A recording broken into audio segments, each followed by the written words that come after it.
All right, we're going to talk about why the footwork is so important. You may have at some point in time been in rehab where you had to relearn how to have a proper walking gait.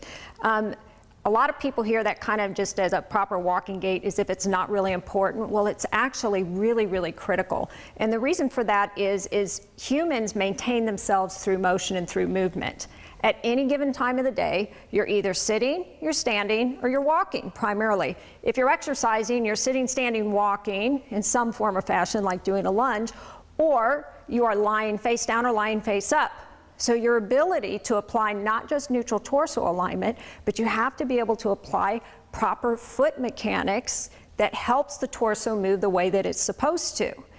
In a proper walking gait, one of the things we know is that the hips should move. You can think about maybe pedaling a bicycle. You should be able to feel your hips move from side to side. Now, when a lady walks and she moves her hips, that's actually good. If the hips are moving, they're working. Your hip muscles, your hip girdle muscles, the buttock muscles, those are all the same. If we can kind of interchange those hip and buttock muscles, they are all pretty much the same. If your hips are not moving, you're not using it.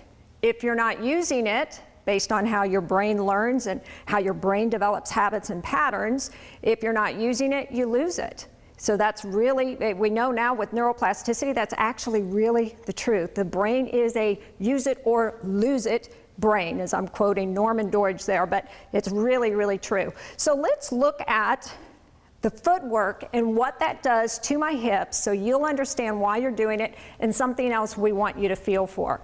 So right now I'm just going to walk without the footwork, and I'm going to call that flat line. So if you're to draw a line right in front of my hips and I'm just walking, my hips really don't move a lot. My legs are moving, but my hips don't move a whole lot. So let me show you from this angle.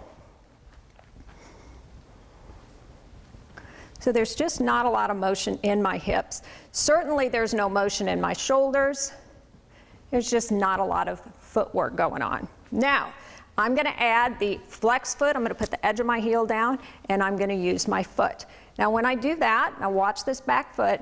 If I come all the way up, you should be able to see my hip come up. If I don't use my toes, my hip's not going to come up. It's just going to flatline. So let me show you that again. I'm going to do 2 steps back to back. So I'm going to go heel toe, and I'm going to push off my toe, and you can see how that automatically moves my hips from side to side. And that's super important in a walking gait. If you're in neutral torso alignment and you walk and you're using your toes, you should be able to see the hips actually start moving, and you should definitely be able to feel it. So when you push off at the toe, it's going to make your hips work.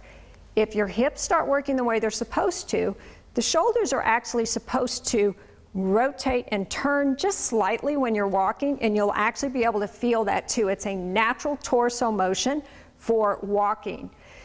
So next time you're working on your gait or you're working with your physical therapist, instead of trying to get your shoulders to move right or try and get your torso to do what it's supposed to do and get your hips moving correctly, all you have to do is get good footwork, and then your hips will do what they're supposed to do. One more key that tells you you're on track. Not only are you going to feel the big toe leave last, it's the last thing that leaves the floor, you're going to actually push off with that big toe, but the other thing you're going to feel is when you're flatlining, there's no crossover of the foot. So we know in proper walking gaits that the foot actually it almost feels like you're walking a tightrope. Not completely, but that's kind of the sensation. When you stay neutral torso alignment in the box, core's tight, you're leading with your hips, and you add that footwork, you will automatically feel your legs almost feel as if they're crossing over. And again, instead of you trying to walk the tightrope, we're not going to try to walk the tightrope. You're not going to attempt to cross your feet over. All you're going to do is walk in good neutral torso alignment, lead with your hips, and get really good footwork. That becomes the cause. The reaction is your feet will automatically, and your hips and torso, do what they're supposed to do.